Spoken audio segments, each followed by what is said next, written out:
Vamos falar mais de Chimamanda, rainha linda, maravilhosa, diva, incrível?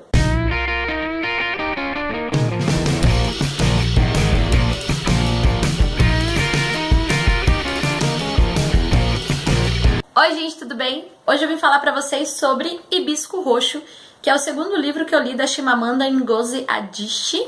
Eu já fiz resenha aqui do Americaná, que é o livro mais famoso dela. Vou deixar aqui nos cards pra vocês verem. Lá na resenha de Americaná eu também deixei alguns vídeos da Chimamanda na descrição, pra quem quiser conhecer um pouquinho dela antes de ler os livros. Ela já apareceu até em música da Beyoncé, ela tem vários vídeos no YouTube, enfim, ela é uma autora bem moderna, então o acesso a ela é fácil. E vale muito a pena porque ela é maravilhosa. Bom, então a Chimamanda é uma autora nigeriana e esse romance aqui, Hibisco Roxo, ele vai ter como protagonista a Kambili. Na verdade, em um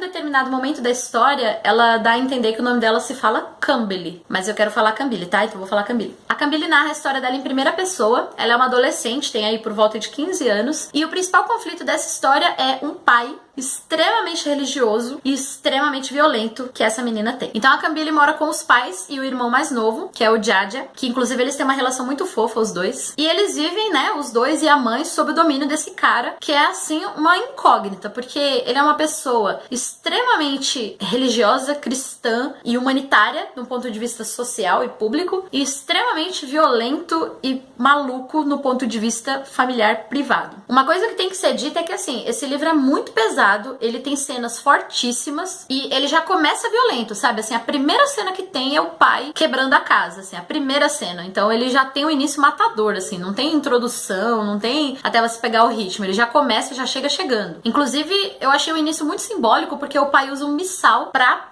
quebrar a casa, né? Então, essa força que a religião tem, essa força destrutiva que a religião adquire na vida dessas pessoas, eu achei, assim, muito bem representada nessa cena inicial. Uma coisa interessante é que esse livro ele pega um momento histórico da Nigéria que eu até teria que estudar mais a fundo pra falar melhor pra vocês, mas a gente vai ter um momento de ditadura militar na Nigéria. Além da própria questão do cristianismo, que eu acho que é importante na história do país, porque também aparece no Americaná essa ideia dos missionários e de pessoas que vão meio que convertendo os nigerianos e que muitos nigerianos vão ficando assim, né, bem religiosos e tal. Então o pai da Kambili, ele foi convertido de um jeito assim que ele despreza toda a tradição do país, toda a tradição pagã, os ancestrais, a cultura nigeriana. Ele tem até um preconceito, assim, todo mundo tem que falar inglês na casa dele, não pode usar o idioma deles, né, que é o Igbo. Ele gosta mais dos padres que são ingleses do que dos padres nigerianos, enfim, ele é uma pessoa assim. Por outro lado, ele é dono de um jornal e aí a gente tem um contexto de ditadura militar e o jornal dele é o único que luta contra, sabe? Inclusive, assim, o editor dele vai ser preso, ele vai lá soltar o cara, então ele luta num ponto de vista político contra esse regime ditatorial, mas ele reproduz essa ditadura dentro de casa, então é muito bizarro, assim, essa configuração desse personagem que mostra que de perto ninguém é normal, né? E a Kambili, então, junto com a sua família, vive sob o terror, o domínio, o pavor desse pai, é uma tensão danada, assim, que eles vivem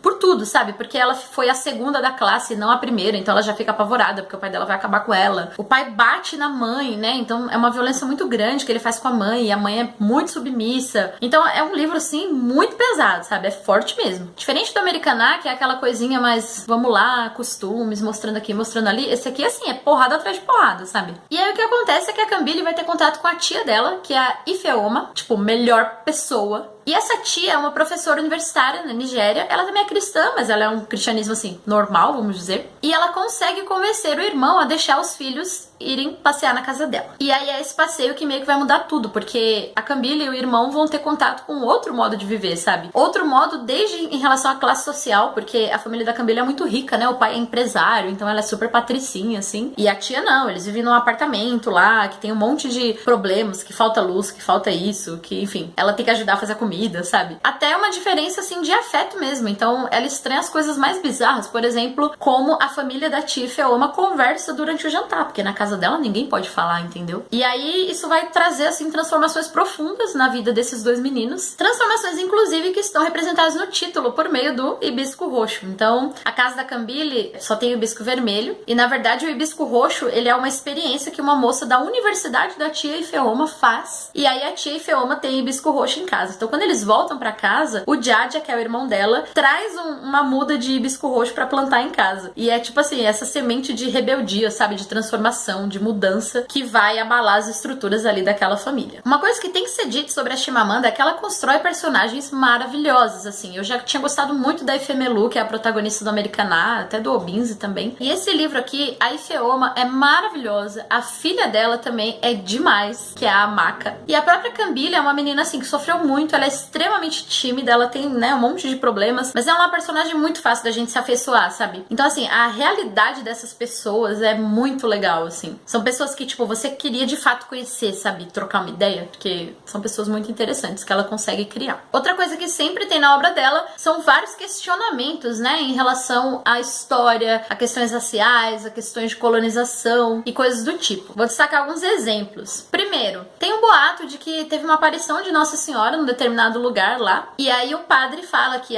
isso aí é mentira. E aí a filha da Ifeoma fala assim, eu acho engraçado, por que Nossa Senhora só aparece na Europa, né? Nunca aparece na África. Então é uma coisa interessante pra se pensar, né? Até a gente tem, por exemplo, uma amiga da Ifeoma que foi trabalhar em Cambridge e que diz assim que ela sofreu um preconceito imenso, que as pessoas tratavam ela como se ela fosse uma macaca que adquiriu a capacidade de pensar. Ao contrário do Americaná, que se passa na Inglaterra, que se passa nos Estados Unidos, esse livro aqui fica na Nigéria, mas ele traz também essa visão em relação aos ingleses, do negro, do nigeriano, das tradições. O avô da Cambile é um cara muito religioso, mas das religiões africanas, né? Ele é o que o pai vai chamar de pagão. E o pai dela é tão extremista que ele proíbe o avô de entrar em casa, ele proíbe as crianças de verem o avô, elas veem ele assim 15 minutos por ano, sabe? Não podem comer na casa dele, não podem beber nada na casa dele, e é uma loucura, assim, e ele é um velhinho muito fofo, sabe? E as crianças não podem ter contato com ele porque ele é pagão. E aí o legal é que a gente tem uma polifonia aqui, eu acho, né? Tem várias vozes nesse romance, porque a gente tem o pai, que é esse extremista cristão que foi catequizado pelos missionários, a gente tem o avô, que é esse cara que mantém a tradição, e a gente tem a Ifeoma, que já é o bom senso, assim, né? Então ela tem uma relação muito boa com o pai, mas ela é cristã, mas ela discorda do irmão, logicamente, ela dá aula na universidade e ela questiona tudo, né? Então, por exemplo, o pai dela, numa determinada cena, fala pra ela, assim, que ele tá pedindo pros ancestrais lá pra aparecer um homem bom pra ela, porque ela é viúva, né? Com 3 filhos. E aí ela fala assim, não, pai, pede pros ancestrais pra me efetivarem lá na faculdade, porque é isso que eu quero, entendeu? Não, homem não. Então ela questiona também tanto a fé do pai quanto a fé do irmão, enfim, todas essas crenças, assim, tão rígidas, né? E uma coisa que tem que ser dita é que o final desse livro é tipo...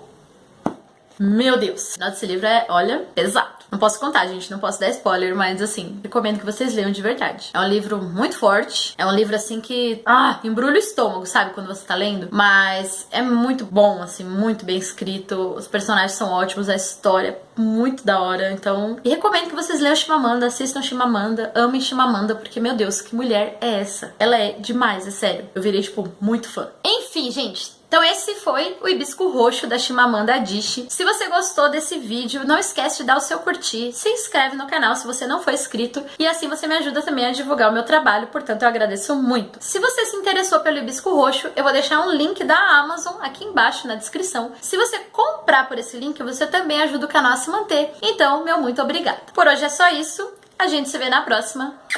Beijinhos!